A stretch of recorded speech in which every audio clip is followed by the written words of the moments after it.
everybody. Welcome to my homestead and welcome to my channel. My name is Jared. I hope you enjoyed this intro. I don't know. I don't think it was clear. So I'm gonna do as many unique intros as I can for different subjects. So in this one, we're gonna be talking about Judaism a little bit. And so I decided anytime I talk about Judaism, I want to have a Jewish intro. And I already have the one for whenever I talk about Islam or things like that. I got the recent one that you saw for Signs of the Times, where I had like the firefighters and the sun and the eclipse and stuff like that. And then I'll just have my main generic one. So, and I'm doing that just because I want to, just because I like all the resources that are available in the YouTube audio library, especially from the group, the 176ers. They do really good music. I like pretty much all their songs, and it's fun. It's fun, and I want to keep the channel interesting and fresh. So, okay, so in Israel 365 News, there's this article: once every 50,000 years, green comet to make near Earth pass in 2 weeks. Now we've already talked about this, but now it looks like we can look at this from a Jewish point of view, and they have an interesting point of view when it comes to comets, as it turns out. Something I didn't know. This article was written by Adam Eliyahu Berkowitz. He's the one that I have interviewed before. Here he is. So if you want to check out this interview, I'll put it in the description below. So he wrote this, and let me just show you what I found. Whoa, what the heck just happened?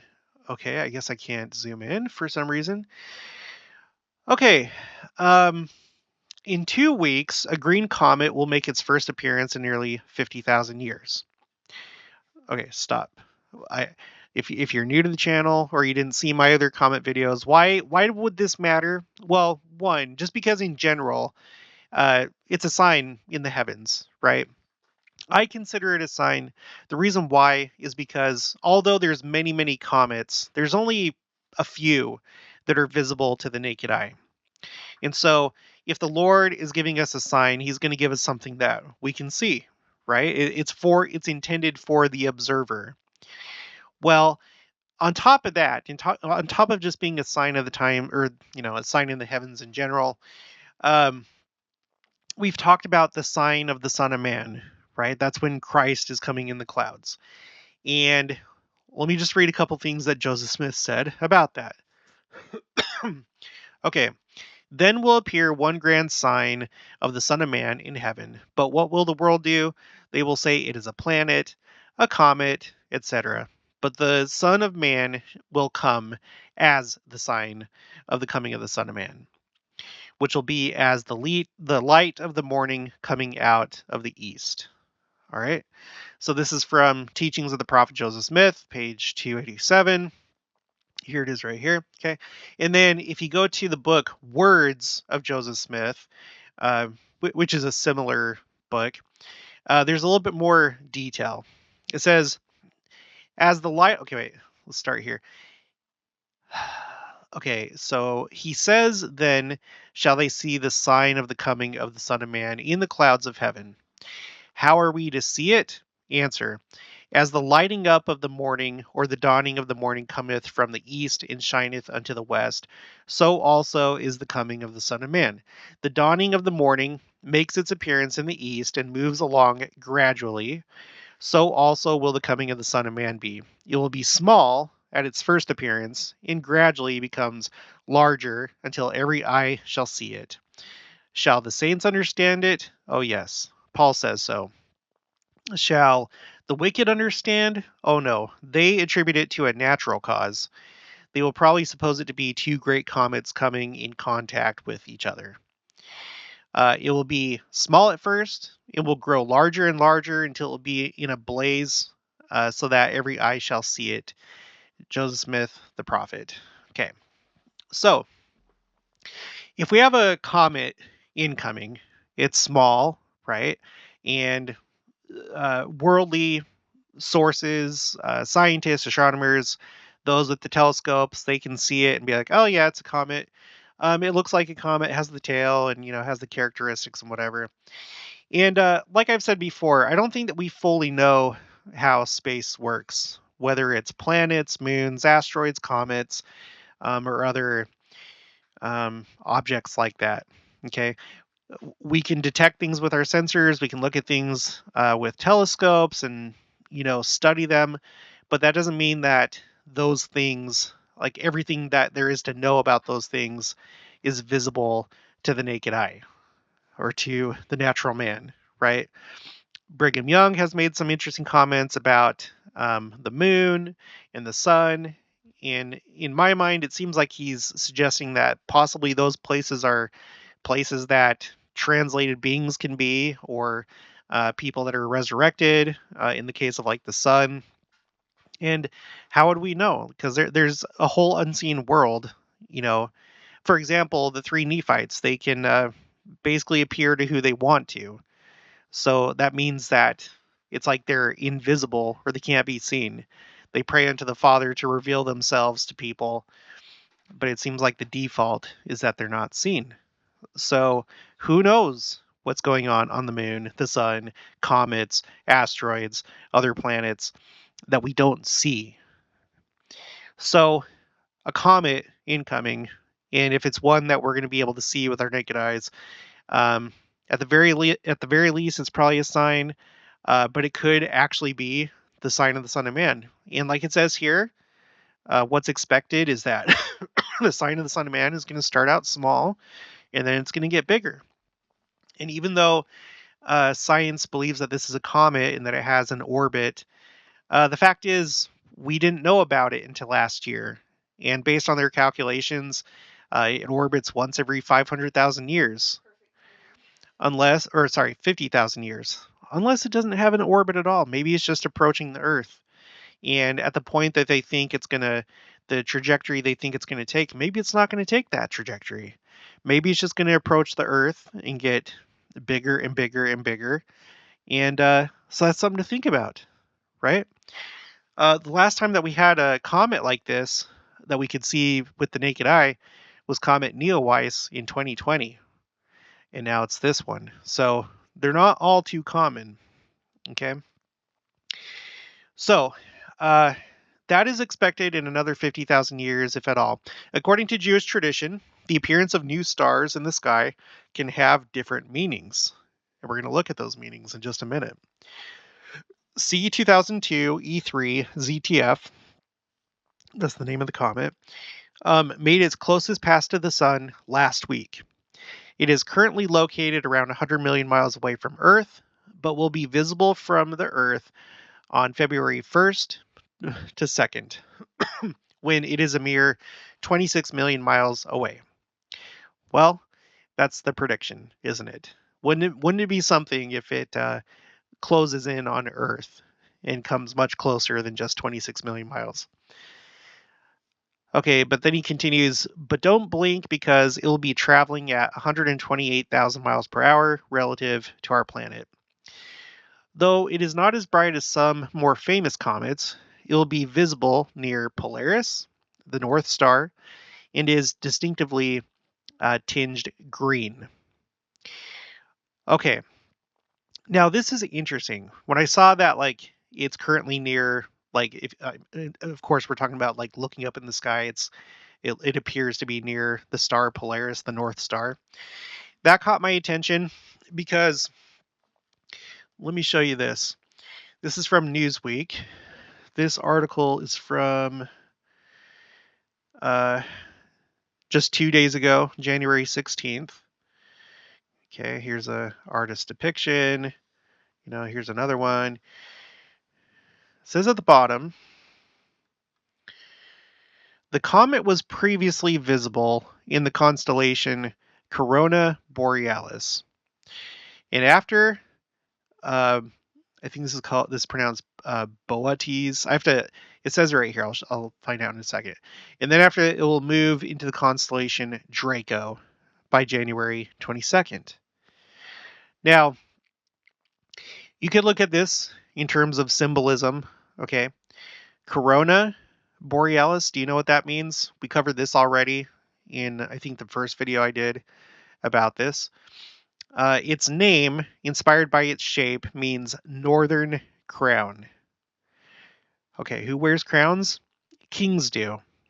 Kings wear crowns. I can't remember if there was something down here. No. But here's kind of like a depiction of the constellation, and here it is, right? Corona Borealis, the northern crown. Okay, so it was there first, and then it went into this constellation, pronounced Boötes. Boötes, okay, is a constellation in the northern sky. Da da da da da. The name comes from Latin Boötes, which comes from Greek da da da herdsman. Herdsman. So I think this term is usually, well, let's find out. There's a link. I didn't know that it had a link. A herder is a pastoral worker responsible for the care and management of a herd or flock of domestic animals. So yeah, it could be a shepherd. Let's see, herd. Yeah, here we go. Herders may be distinguished by sex, herdsman, herdswoman, or herdboy, or by the type of livestock. For example, camel herd, cow herd, duck herd, goat herd, or shepherd. Oh, I didn't know that. I didn't know that there were these other terms. a, a duck herder?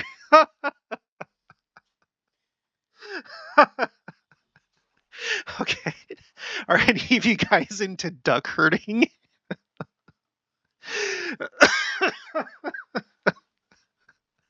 I had some ducks. I can't say that I herded them.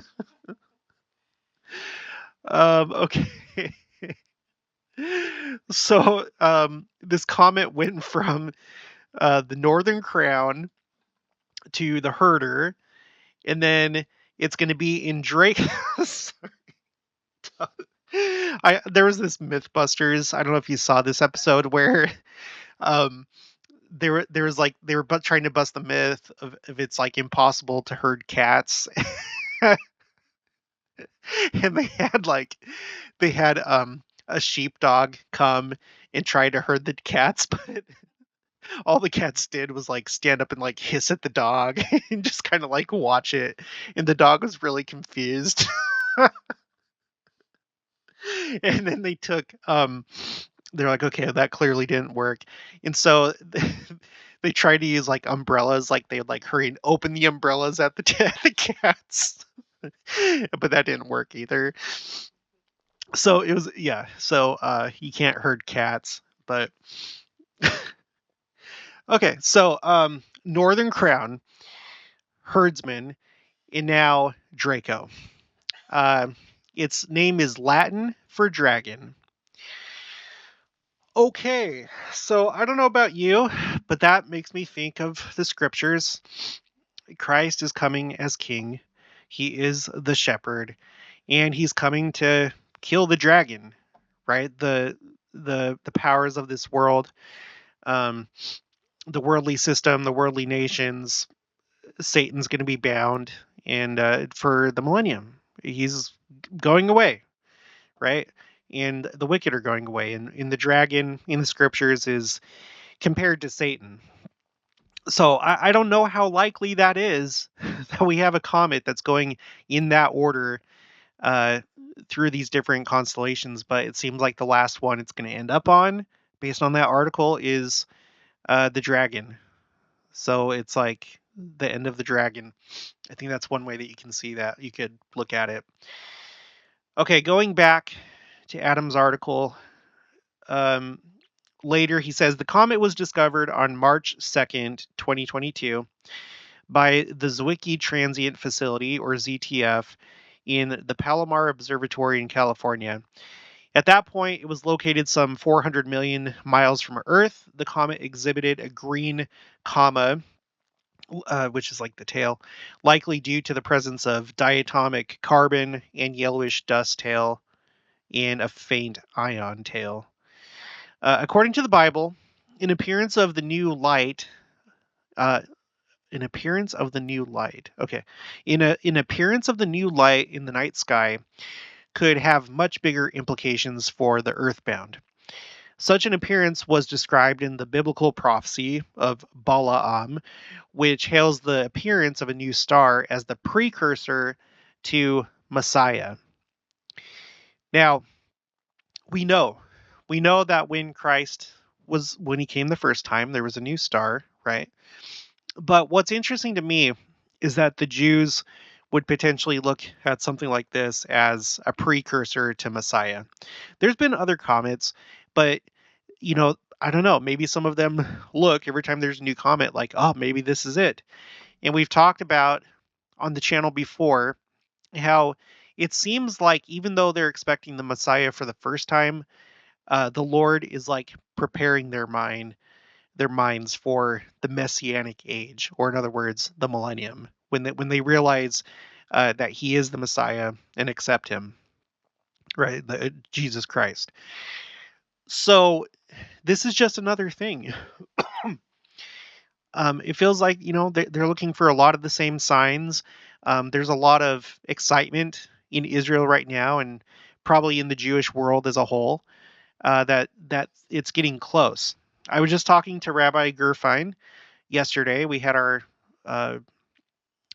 we talk every other week. We had our meeting, and he was talking about how things have just been kind of like crazy since 2020 in Israel among Jews.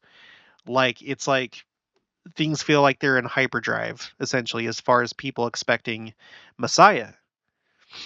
Okay, so let's continue with this. This is from Numbers 24, verse 17. I see him, but not now. I behold him, but not nigh. There shall step forth a star out of Yaakov, that's Jacob. A scepter shall rise out of Yisrael, and shall smite through the corners of Moab and break down all the sons of Seth. That's the end of that scripture. The Zohar, the foundational work for Jewish mysticism. If you don't know what that's called, that Jewish mysticism, it's referred to as Kabbalah. We talk about that occasionally on the channel, just because there's some interesting concepts. Nothing that I would teach as doctrine, but I think some of it they could be onto something there. There's some things in it, some that seem actually kind of temple-like, really. But anyway, the Zohar is like the main text for Kabbalah. There's like a smaller one called it's called the Sefer Yetzirah, and they believe that Abraham wrote it. It's just a very, very small text, but then the main body or the main text is the Zohar. Okay, so the Zohar, the foundational work of Jewish mysticism, states explicitly that the Messianic process will be accompanied by several stars appearing. The Zohar goes into great depth describing how many stars and which colors they will be. I haven't had a chance to look into that. I don't know if I ever will, but and who knows that it would be right anyway, because there's definitely things that I haven't really agreed with, that I've learned out of Zohar, Talmud, and stuff like that. So there's things that are right, clearly, but there's things that are off, it would seem. So anyway, this was also hinted at by the prophet Joel. Before the great and terrible day of Hashem, or the Lord, comes, quote, I will set portents in the sky and on earth, blood and fire and pillars of smoke. The sun shall turn into darkness and the moon into blood. Joel 3, 4 through 5. And then it has a link here.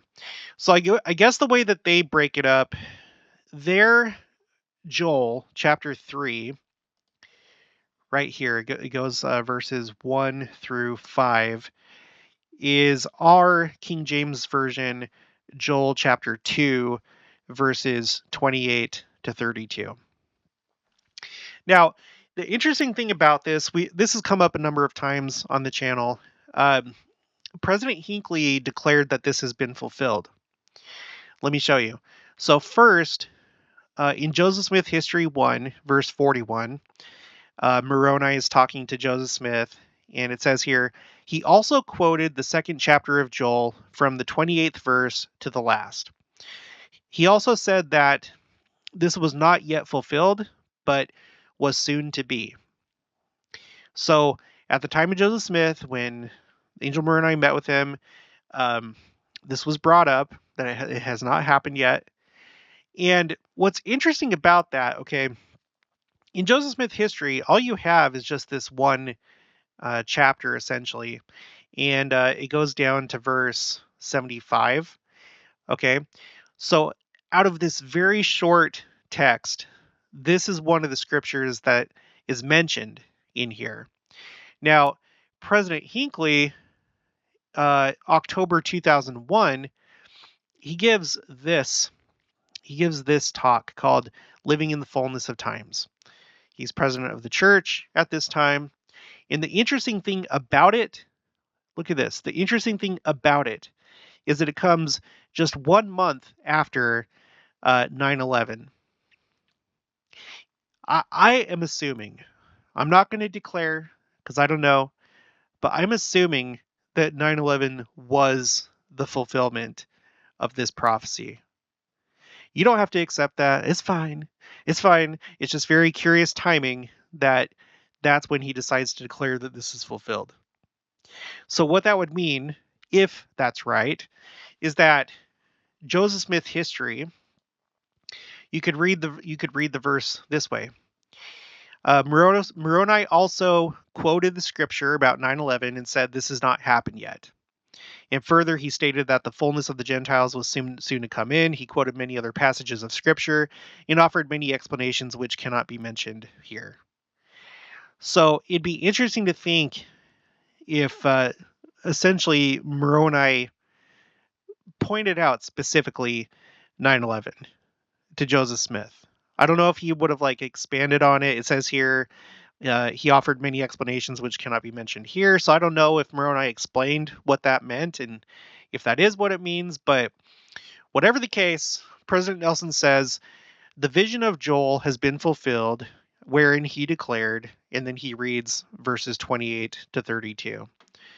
And you can see in the King James Version, you see how it's like I'm not sure what this symbol is called. I think it's like the paragraph symbol. I'm not sure.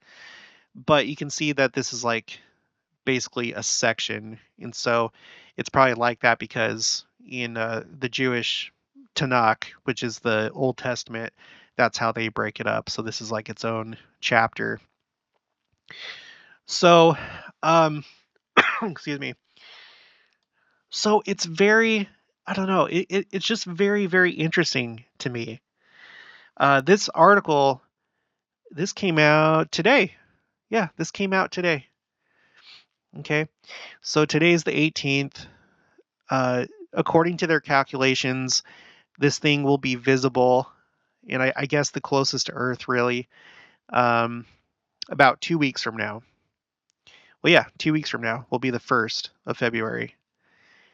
So, I hope, I can only hope. That's all we can do is just hope that it turns out not to be a comet, or maybe we don't understand comets, and maybe this one will continue its approach to Earth and turn into something that the rest of the world isn't expecting.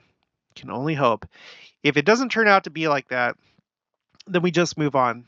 Right, we just move on, and it can still be a sign in the heavens, and we're gonna track it. I have my timeline here.